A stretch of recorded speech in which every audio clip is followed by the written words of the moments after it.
Assalamualaikum warahmatullahi wabarakatuh. Di sini saya dengan kelompok saya akan mempresentasikan tugas sistem penyaluran air limbah. Di mana kelompok saya terdiri dari 2 orang, yaitu saya sendiri Dea Alfiana dengan rekan saya Bagas Gangsar. Kami akan mereview jurnal dengan judul Perencanaan Sistem Penyaluran dan Pengolahan Air Limbah Domestik di Sempadan Sungai PP Segmen 1 Kota Surakarta. Langsung masuk. Yang pertama itu ada pendahuluan. Jadi, air buangan domestik dari pemukiman dan area komersial jika tidak ditangani melalui instalasi pengolahan air limbah terpusat akan dibuang ke sungai. Meskipun sungai memiliki kemampuan self-purification, peningkatan volume limbah dapat menurunkan kualitas air. Di Kelurahan Manahan RW 1 dan RW 2 serta Gilingan RW 1 belum tersedia sistem penyaluran dan pengolahan limbah. Pemerintah Kota Surakarta merencanakan restorasi Sungai PP untuk menata sempadan sungai sekaligus pengolahan air limbah guna mencegah pencemaran. Oleh karena itu, diperlukan pembangunan sistem penyaluran dan IPAL di segmen 1 Sungai PP. Adapun tujuan dari perencanaan ini mengetahui kualitas dan kuantitas air limbah domestik segmen, merencanakan sistem penyaluran air buangan domestik, merencanakan desain instalasi pengolahan air limbah domestik, dan juga menghitung anggaran biaya yang dibutuhkan. Lalu adapun tahap perencanaannya ada 4. Yang pertama itu ada persiapan yang menyangkut administrasi, perizinan, persiapan survei. Yang kedua itu ada survei, di mana data yang didapat nanti adalah data primer dan juga data sekunder. Lalu ada analisa. Nah, hasil dari survei ini dianalisa guna menetapkan area dan penduduk terlayani, ketersediaan masyarakat, peta administrasi dan kontur, kuantitas dan juga kualitas air limbah. Dan yang terakhir itu ada perencanaan. Nah, di perencanaan ini ada tabel, dapat dilihat di tabel itu ada tahapan survei perencanaan daerah pelayanan yang hasilnya itu peta layout jaringan perpipaan, lalu ada jumlah pemakaian air bersih itu ada 160 liter per orang per hari, lalu ada penentuan debit air limbah dapat dilihat di tabel, lalu ada perhitungan perpipaan, ada bangunan perlengkap, ada detail engineering design. Lalu di tabel 2 yaitu tabel perencanaan IPAL, ada tahap penentuan alternatif pengolahan, lalu ada penetapan alternatif pengolahan terpilih, perhitungan efisiensi pengolahan, lalu ada kebutuhan lahan dan dimensi unit, detail engineering design, dan juga operasi dan pemeliharaan. Ini diambil dari beberapa sumber yang tercantum di bawah tabel. Lalu selanjutnya ada gambaran umum wilayah perencanaan. Jadi lokasi segmen 1 Sungai PP ini ada di Bendung Tirtonadi sampai dengan jembatan Jalan Dr. Setiabudi di Brayat Minulyo dengan titik koordinat, lalu melewati Kecamatan Banjarsari yang terdiri dari Kelurahan Manahan dan Gilingan. Panjang segmennya itu ada 655 meter dengan lebar 3,9 sampai dengan 9,79 meter. Untuk lebar jalan inspeksi kanan sungai itu ada 2,8 sampai dengan 7,2 meter. Untuk jalan inspeksi kiri sungai itu ada 3 sampai dengan 7,78 meter. Lalu di sebelah itu ada tabel 3 di mana berisi tentang data jumlah penduduk kelurahan Manahan di segmen 1. Selanjutnya ada tabel 4 yang berisi data jumlah penduduk kelurahan Gilingan segmen 1, dapat dilihat di gambar, di mana kondisi sanitasi pada segmen 1 yakni di Kelurahan Manahan RW 1 dan RW 2 serta RW 1 Kelurahan Gilingan telah mempunyai septic tank. Namun terdapat 6 KK di RW 1 Kelurahan Gilingan yang masih menggunakan WC umum. Lalu di bawah itu ada tabel 5 yang berisi tentang kondisi sanitasi wilayah pelayanan Gilingan. Lalu di situ ada jumlah KK, lalu jumlah KK WC pribadi, jumlah KK yang menggunakan WC umum.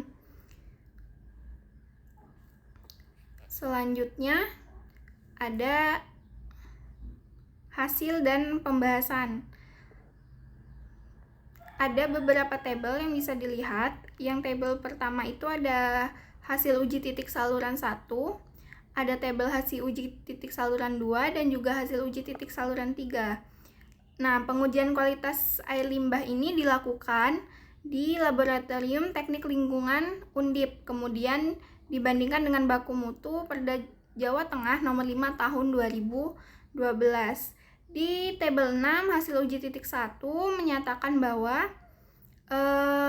ada beberapa parameter, yaitu pH, BOD, TSS, minyak, dan lemak. Untuk di hasil uji titik saluran 1 pH-nya memenuhi, untuk BOD tidak memenuhi, TSS tidak memenuhi, minyak dan lemaknya memenuhi. Untuk tabel nomor 7 yaitu hasil uji titik 2, parameternya pH itu memenuhi, BOD, TSS itu tidak memenuhi, minyak dan lemak memenuhi. Untuk tabel 8 hasil uji titik di saluran nomor 3 itu ada parameter pH-nya memenuhi, BOD-nya tidak memenuhi, TSS-nya tidak memenuhi, minyak dan lemaknya memenuhi. Nah, dari hasil uji laboratorium dapat dilihat bahwa semua parameter yang ada telah melewati baku mutu yang telah ditetapkan, kecuali parameter minyak dan lemaknya. Lalu selanjutnya hasil dan pembahasannya ada yang B, itu kesediaan masyarakat dan alternatif pengolahan limbah. Jadi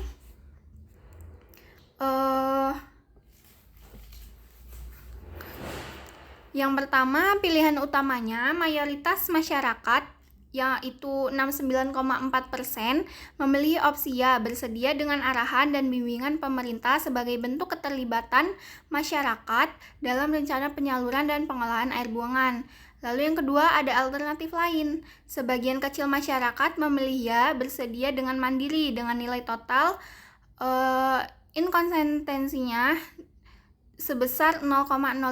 Lalu ada konsistensi data, nilai konsistensi radio sebesar 0,05, menunjukkan data cukup konsisten karena CR kurang dari 0,1 dianggap baik. Terus ada alternatif instalasi pengolahan air limbah IPAL. Pilihan utamanya itu menggunakan teknologi horizontal surface constructed wetland, dipilih dengan bobot tertinggi 46,1%. Alternatif ini melibatkan unit bak pengendap, HSSFCW, dan juga bak pengumpul. Lalu ada alternatif lainnya, itu ada beberapa presentasi dapat dilihat di gambar. Lalu ada konsistensi data, total inkonsistensi sebesar 0,04 menunjukkan hasil perhitungan data responden cukup konsisten rencana pembangunan IPAL. Lalu berdasarkan analisis di atas, lokasi pembangunannya direncanakan pada segmen 1 sempadan Sungai PP Kota Surakarta. Untuk teknologinya menggunakan horizontal subsurface constructed wetland.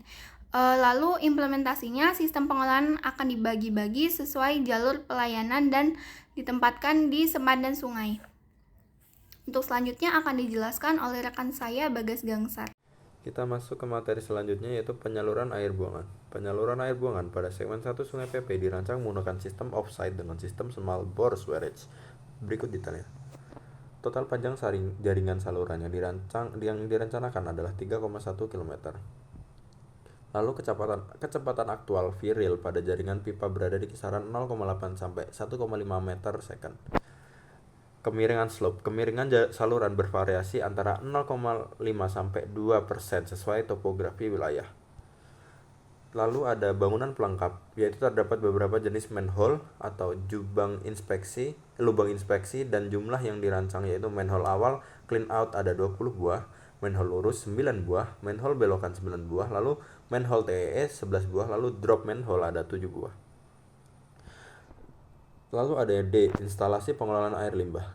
Desain dari perhitungan IPAL mengacu pada referensi teknis seperti Kreitz and Tocobanoglu's 1984 untuk sistem pengolahan limbah kecil dan RED 1995 untuk unit utama yaitu Horizontal Subsurface Constructed Wetland HSS FCW. Komponen utamanya adalah satu, ada bak pengendap sedimentasi. Unit ini berfungsi mengendapkan partikel padat. Lalu ada Horizontal Subsurface Constructed Wetland HSS FCW, teknologi berbasis tanaman untuk pengolahan limbah. Lalu ada bak pengumpul untuk menampung limbah sebelum dialirkan lebih lanjut. Selanjutnya ada perhitungan dimensi IPAL. Terdapat 3 unit Kelurahan Manahan terdapat 3 unit IPAL yang masing-masing memiliki dimensi berbeda. Sebagai contoh, 1 unit terdiri dari bak pengendap panjang 2 meter, lebar 1,3 meter, dan kedalaman 2 meter. Wetland 2 sel, panjang 22,8 meter, lebar 3,2 meter, dan kedalaman 0,8 meter. Bak pengumpul 2 buah, panjang 1,5 meter, lebar 1,1 meter, dan kedalaman 2 meter. Untuk Kelurahan Gilingan, unit IPAL di wilayah ini juga memiliki variasi dimensi. Sebagai contoh, unit 1 terdiri dari bak pengendapan panjang 2 meter, lebar 1,6 meter, dan kedalaman 2 meter. Wetland 2 sel, panjang 48,2 meter, lebar 3,8 meter, dan kedalaman 0,8 meter. Bak pengumpul 2 buah, panjang 2,2 meter, lebar 1,5 meter, dan kedalaman 2,5 meter. Untuk tanaman HSS FCW, yaitu jenis tanaman Cana Bengal Tiger atau Cana SP, dipilih karena efisiensi dalam mengurangi polutan seperti BOD, COD, TSS, dan minyak. Efisiensi studi terdahulu menunjukkan penurunan TSS hingga 83,33%, COD 87,64%, dan BOD 97,54% menggunakan jenis tanaman Cana Bengal Tiger ini. Lalu, ada rencana anggaran biaya. Total biaya yang diperlukan untuk membangun sistem penyaluran dan pengolahan air limbah domestik di segmen 1 Sungai PP adalah 4.228.546.220 rupiah. Komponen biaya mencakup biaya pembangunan jaringan perpipaan sepanjang 3,1 km, biaya pembuatan 6 unit IPAL, 3 unit di Kelurahan Manahan, 3 unit di Kelurahan Gilingan. Ada infrastruktur penunjang lainnya seperti manhole dan bak pengumpul. Oke, kesimpulan dari jurnal ini menyimpulkan bahwa kualitas air limbah domestik dari segmen 1 Sungai PP Kota Surakarta untuk parameter BOD, TSS, dan COD telah melebihi baku mutu yang ditetapkan oleh Peraturan Daerah Jawa Tengah Nomor 5 Tahun 2012. Untuk mengatasi masalah tersebut, direncanakan sistem penyaluran air buangan dengan pendekatan off-site menggunakan sistem small bore work sepanjang 3,1 km. Dalam pemilihan teknologi pengolahan air limbah, metode analitik hierarki proses AHP dengan software expert choice 11 digunakan, dan alternatif terbaik yang dipilih adalah teknologi Horizontal Subsurface Constructed Wetland HSS FCW yang dilengkapi dengan bak pengendapan dan bak mengumpul dengan bobot prioritas tertinggi sebesar 46,1%. Sistem ini diharapkan mampu menghasilkan air limbah yang memenuhi baku mutu dan mencegah pencemaran lingkungan. Total biaya pembangunan sistem penyaluran dan pengolahan air limbah domestik ini diperkirakan sebesar 4.228.546.220 rupiah.